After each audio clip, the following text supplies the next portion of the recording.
Bonjour à tous, je suis Vincent Perrin, directeur technique IBM Ecosystem. Et moi, c'est Hanan Ouazan, VP Data Science chez Artefact.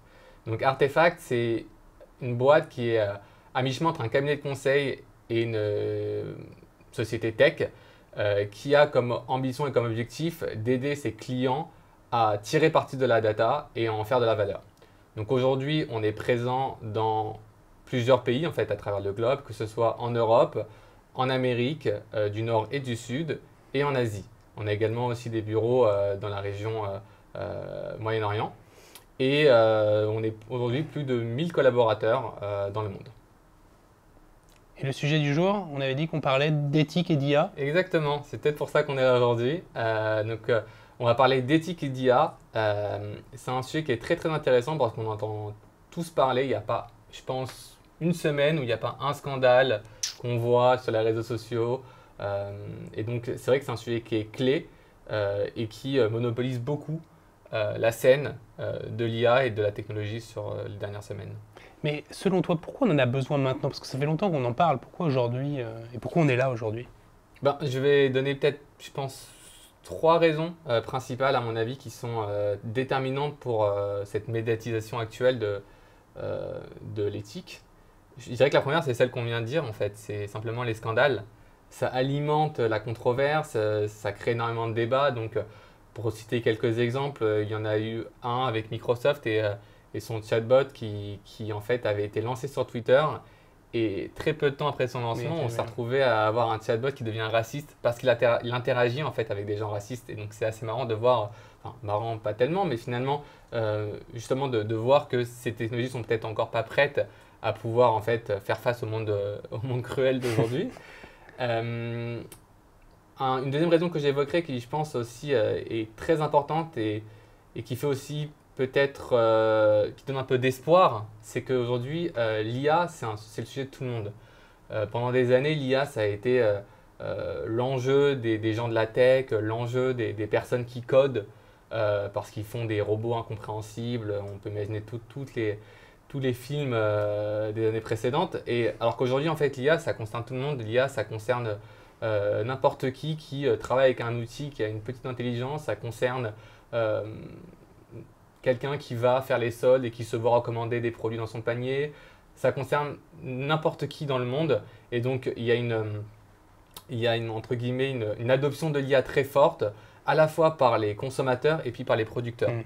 Et puis, le troisième sujet qui, je pense, est peut-être le moins marrant, mais aussi la preuve qu'on arrive à une certaine maturité, c'est l'enjeu juridique. Donc on a l'AI Act qui est en cours de rédaction et non en cours de validation pour une arrivée autour de 2023-2024 et évidemment quelques années pour la mise en application.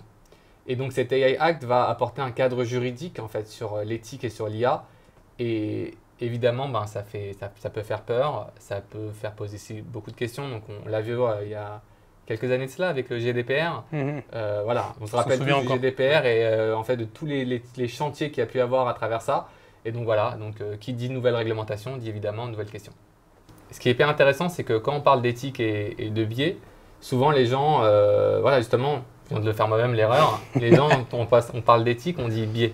Et est-ce que l'éthique et la confiance de l'IA, ça touche uniquement les biais? Non, à mon avis, c'est beaucoup trop restrictif comme approche. Et quand on prend les piliers de ce qu'on pourrait appeler une IA de confiance ou une IA qui a une certaine éthique, on en voit bien au-delà que juste la problématique de la discrimination. Le marché en recense globalement 7 piliers qui doivent être pris en compte lors de la conception et de l'usage d'une intelligence artificielle ou de solutions à base de ces technologies-là.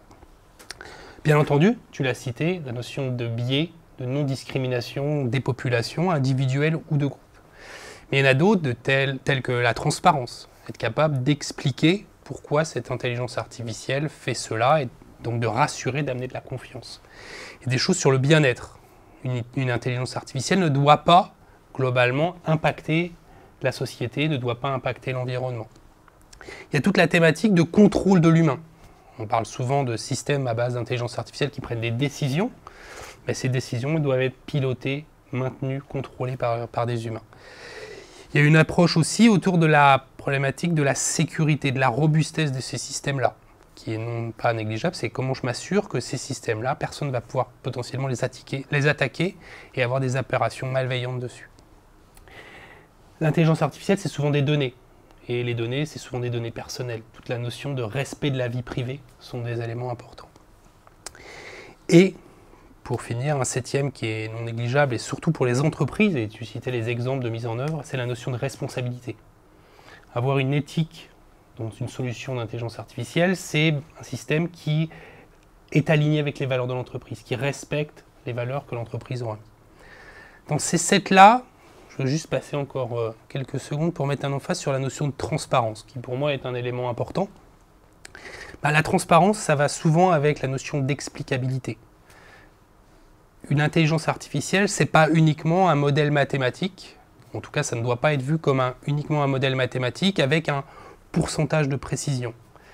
C'est un système que l'on doit être capable d'expliquer. C'est une décision, c'est une inférence qui doit être capable d'être expliquée à des développeurs, mais également à des consommateurs. Si je prends un exemple tout bête d'une demande de crédit, si on vous dit juste « votre crédit a été refusé parce que le système à 75% a considéré que vous n'alliez pas le rembourser », est-ce que ça va vous rassurer? Est-ce que ça va vous faire confiance? Est-ce que globalement vous allez être en adéquation avec ça? Peut-être pas. Par contre, si on vous l'explique, si on amène un minimum de transparence sur cette décision-là, ça va vous aider. C'est aussi intéressant pour le métier. Je lui explique, et donc potentiellement, il peut se servir de cette information-là pour orienter sa discussion avec le client. Donc, la transparence est importante. Moi, il y en a un aussi que j'aime beaucoup, c'est, tu l'as évoqué, celui de la robustesse technique et de la sécurité. Alors là, il est extrêmement intéressant parce que souvent, on a un petit peu si on envie de dire ce biais, mais c'est peut-être pas le bon mot quand on parle d'éthique, mais on pense qu'on construit des algorithmes et après, c'est fini, le travail est terminé, l'algorithme est construit et on n'a plus rien à faire. Alors qu'en réalité, c'est à ce moment-là que tout commence. C'est dès que l'algorithme a été construit et qu'il doit être mis en production que le véritable rôle de l'algorithme démarre. Et il y a un véritable enjeu aussi à ce que cet algorithme-là continue à avoir une bonne performance dans le temps, continue à répondre à la problématique pour laquelle il a été conçu et apporte toujours la bonne valeur aux utilisateurs. Et donc il y a un enjeu de robustesse. Et donc cette robustesse, c'est de se dire que l'algorithme doit continuer à être performant dans le temps, doit continuer à répondre à sa problématique initiale. Et puis également, la sécurité, c'est aussi de se dire que si demain je crée un service et que ce service-là, aujourd'hui, il constitue une faille de sécurité dans mes données utilisateurs, dans mes données consommateurs, dans mes données d'entreprise, eh bien, quelque part, j'ai un peu aussi échoué à travers ce chantier-là. Et donc, c'est peut-être aussi un chantier à moi qui, en tant que data scientist, ça me touche énormément parce qu'à l'école, on nous a toujours appris à construire des algorithmes, on ne nous a jamais appris à les faire vivre. Et c'est assez marrant, en fait, qu'on retrouve ça dans la dimension d'éthique. Non, mais c'est un très très bon point. Et d'ailleurs, dans cette dimension-là, moi je rajouterais, si tu me le permets, la notion de bien-être sociétal et environnemental. On le voit tous, les systèmes à base de machine learning utilisent énormément de ressources informatiques. Et toute la thématique de frugalité de l'IA est un élément qui, de plus en plus, est au cœur des préoccupations des data scientists, des entreprises, en disant pourquoi j'entraîne une intelligence artificielle? Est-ce que je l'entraîne de manière la plus efficiente possible, en termes d'utilisation des données, en termes d'utilisation des infrastructures IT? Et ça, c'est vraiment un élément important parce que dans cette dimension de responsabilité de ce type de technologie, avoir cette frugalité est importante. Que je pourrais coupler avec la partie sociétale, bien entendu, mais celle-là, je trouve intéressant. Et c'est vrai que sur la responsabilité, ce qui est très intéressant, c'est que, comme tu dis, il y a l'aspect frugal de l'algorithme, mais aussi le fait de penser l'impact écologique. Mais tu as aussi typiquement de se dire que même un algorithme qui a un impact positif d'un point de vue consommation, conception sur l'écologie, il doit aussi aider le monde à aller mieux, en fait, ouais. Comme tu disais sur la partie sociétale, et le monde et l'environnement. Donc, si par exemple, demain, je construis un algorithme qui m'aide à trier mes déchets, par exemple, eh bien, quelque part, j'ai contribué à cette dimension éthique et cette dimension bien-être social et sociétal qui fait partie des piliers que tu as cités. Mais au-delà de ces éléments, de ces 7 piliers, qu'est-ce que tu vois, toi, comme challenge au quotidien avec tes clients sur la mise en œuvre de solutions à base d'intelligence artificielle? Alors moi, j'en vois 3 aujourd'hui. Un premier challenge qu'on a évoqué en introduction et qui fait partie des raisons pour lesquelles on est là aujourd'hui et pour lesquelles on parle d'éthique, c'est cette question de juridique. En fait, l'éthique est un chantier extrêmement important, on en parle beaucoup, c'est un sujet clé, un sujet de société qui est vraiment hyper important aujourd'hui, mais pour autant, comme on l'a dit, il n'y a pas de cadre juridique qui est clairement établi. Et donc, c'est un énorme challenge parce que on doit se mettre en conformité avec quelque chose dont on ne connaît pas encore les traits définitifs. Et c'est super compliqué d'opérer en fait des changements profonds dans l'organisation des entreprises, dans la façon dont on travaille, dont on conçoit les algorithmes, dans la façon dont on forme les gens, si en fait le cadre juridique qui en fait doit définir les règles n'existe pas. Et donc ça, je pense que c'est pour moi le challenge le plus complexe parce que c'est un challenge qui a des impacts clés sur les budgets, sur la façon de faire, sur la priorité des chantiers. Et tant qu'on n'a pas de cadre juridique qui est très très établi et très clair pour tout le monde, eh bien c'est compliqué de se lancer. Il y en a un deuxième que je vois aussi qui me paraît important et dans lequel on a d'ailleurs beaucoup travaillé ensemble, c'est le challenge technique. Parce que qui dit éthique, il dit également algorithme, et qui dit algorithme, il dit être en capacité de pouvoir définir ce que c'est un algorithme qui respecte les bonnes pratiques de l'éthique. Non, exactement, et c'est là où notre complémentarité entre Artefact et IBM est intéressante. Nous, on s'est positionné depuis maintenant un certain nombre d'années sur cette approche de comment aider les entreprises sur cette dimension technologique et technique. Parce que mettre en place une solution à base d'intelligence artificielle, c'est utiliser des algorithmes, et on s'aperçoit que de plus en plus, les algorithmes sont de plus en plus performants et des nouveaux algorithmes arrivent sur le marché, mais ces algorithmes sont souvent vus comme des algorithmes dits boîte noire. Qu'est-ce que ça veut dire et quel est le problème? C'est qu'ils sont performants, donc on a tendance à les utiliser. On les utilise sur des données extrêmement volumineuses, mais on n'est pas forcément toujours capable de bien les expliquer, confère ce que j'évoquais tout à l'heure sur les 7 piliers. On n'est pas forcément toujours capable d'évaluer cette notion de discrimination, de biais. Est-ce que ce modèle-là, bien que mathématiquement il soit extrêmement performant, est-ce qu'il ne va pas impacter telle ou telle population? Il y a pléthore d'exemples où on a vu que ce type de solution discriminait des populations particulières. Et ce qu'on essaye sur ces challenges-là, et tout n'est pas résolu de manière très humble, c'est d'amener un certain nombre d'outils pour pouvoir analyser des biais dans un modèle de données. On ne parle pas d'algorithme, juste le modèle de données. Si je prends l'historique des crédits de ces 50 dernières années d'une banque, intrinsèquement, on le ressent tous, je vais avoir une discrimination plutôt négative sur le genre féminin. Pourquoi? Parce que les femmes n'avaient pas de compte en banque il y a 50 ans. Donc forcément, elles n'étaient pas dans ce modèle de données-là. Sur la partie recrutement, c'est la même chose. Si le système apprenant de manière continue engage initialement beaucoup de personnes masculines, il va potentiellement tirer parti de cette information-là. Parce qu'il ne faut pas oublier que la force de ces algorithmes-là, c'est de trouver des signaux faibles, c'est de trouver des corrélations entre les données. Donc s'il est capable de choper, entre guillemets, une petite corrélation, il va s'appuyer sur cette corrélation pour continuer à s'entraîner. Et moi, j'aime vraiment beaucoup ce que tu dis parce que ça me fait réaliser quelque chose, mais en réalité, quelque part, quand on construit ces algorithmes-là, la seule chose qu'on fait, c'est prendre nos défauts et les mettre à l'échelle, en fait, parce qu'on construit une IA. L'IA, elle se base sur des historiques de données, elle se base aussi sur notre propre perception, en fait, du monde, parce que c'est nous qui la concevons. Et un peu à l'image d'un enfant, en fait, en la construisant, si on ne l'éduque pas correctement, quelque part, eh bien, on va lui transmettre tous nos défauts. Et c'est assez marrant de voir que, justement, il y a aussi ce challenge de se dire qu'il faut des outils techniques et des outils technologiques qui sont, eux, beaucoup plus objectifs, en fait, que notre perception subjective du monde et qui nous permettent de mettre en avant ces problèmes-là et d'apporter des solutions concrètes. Exactement, et dans cette solution concrète, il y a un dernier élément dans cette challenge que je perçois également, c'est toute la thématique organisationnelle.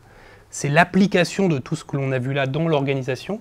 C'est beaucoup de change qui doit être amené dans les organisations, parce qu'on peut avoir la meilleure solution à base d'intelligence artificielle. Si on n'accompagne pas le changement, si on n'accompagne pas l'implémentation, certaines personnes peuvent se sentir lésées. Ça va me prendre mon métier. J'ai souvent entendu cette phrase de clients. Ou alors, je faisais comme ça et l'intelligence artificielle ou cette solution-là me propose quelque chose de différent. Pourquoi je l'accepterais? Donc ce challenge organisationnel, il n'est pas à négliger. On parlait du challenge juridique, on parlait du challenge technique, mais organisationnel, gardez-le à l'esprit. Et d'ailleurs, ça me permet d'arriver à une question que je me pose, c'est comment toi tu vois et qu'est-ce que tu recommanderais aux organisations à faire demain pour implémenter ce type de solution? Alors, c'est assez marrant, je vais vraiment avoir une réponse de Normand, mais en fait, on a évoqué 3 challenges et du coup, ça donne 3 chantiers un peu en parallèle de ces 3 challenges. Donc, le premier accompagnement que je donnerai, c'est véritablement un accompagnement autour du juridique. Ça veut dire que typiquement, à Artefact et aussi chez IBM, on est extrêmement proche des acteurs qui travaillent sur ces législations. On est également très proche de différents clients qui lancent des initiatives sur ces sujets-là. Et quelque part, on opère une veille assez profonde et assez continue sur ces sujets-là. Et il y a un enjeu, en fait, justement, d'aider les entreprises à mieux comprendre les règles du jeu qui se dessinent petit à petit, même si la juridiction n'est pas encore complètement claire. Avec le temps, elle le devient de plus en plus. Et donc, on accompagne un petit peu et on conseille les entreprises sur ces thématiques-là. Ensuite, un deuxième chantier que je vois, et c'est celui que tu as évoqué sur la partie technique, qui est très intéressant, c'est de se dire aussi, aujourd'hui, beaucoup d'entreprises ont compris cet enjeu de se dire, un algorithme, ce n'est pas simplement construire quelque chose qui fonctionne à l'instant T, c'est aussi construire quelque chose qui va demain répondre à une problématique dans le temps. Et donc ces entreprises-là, pour pouvoir répondre à cet enjeu en fait, de continuité, c'est ce qu'on appelle un petit peu le MLOps aujourd'hui, donc c'est cet enjeu de mettre en production des modèles de machine learning, eh bien, ce qui est très marrant, ça me fait penser un petit peu à quelqu'un qui demain en fait, se dit qu'il va installer la climatisation chez lui et qui va utiliser les mêmes conduits d'aération que pour le chauffage. Et donc une entreprise qui a mis en place des bonnes pratiques de MLOps, donc qui a construit un petit peu un ensemble de sondes tout le long du traitement de la data pour pouvoir répondre à ces enjeux d'industrialisation, demain peut aussi utiliser ces mêmes canaux pour sonder la data et s'assurer avec des technologies comme celle d'IBM que justement elle respecte un certain nombre de bonnes pratiques éthiques. Et donc il y a un véritable aussi accompagnement d'entreprises à la fois sur ces enjeux des MLOps, mais aussi sur la mise en place des bonnes sondes, des bonnes technologies pour justement répondre à ces enjeux d'IA de confiance et d'IA éthique.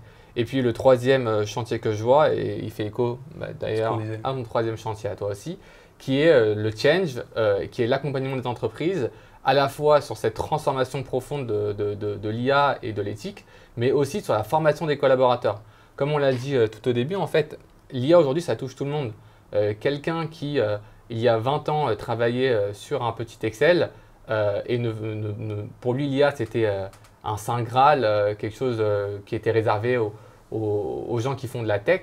Eh bien, aujourd'hui, il a un pléthore d'outils qui lui permettent en fait d'accélérer son travail et de faire des choses de manière beaucoup plus efficace. Mais ces outils-là, en fait, se nourrissent beaucoup d'IA. Et donc, aujourd'hui, dans une entreprise, quasiment tout le monde en fait est concerné par l'IA. Et donc, il y a un enjeu à former les collaborateurs, à les faire monter en compétences, à les sensibiliser sur ces sujets-là et à leur dire aussi que ce n'est pas uniquement le problème des techs, c'est le problème de tout le monde.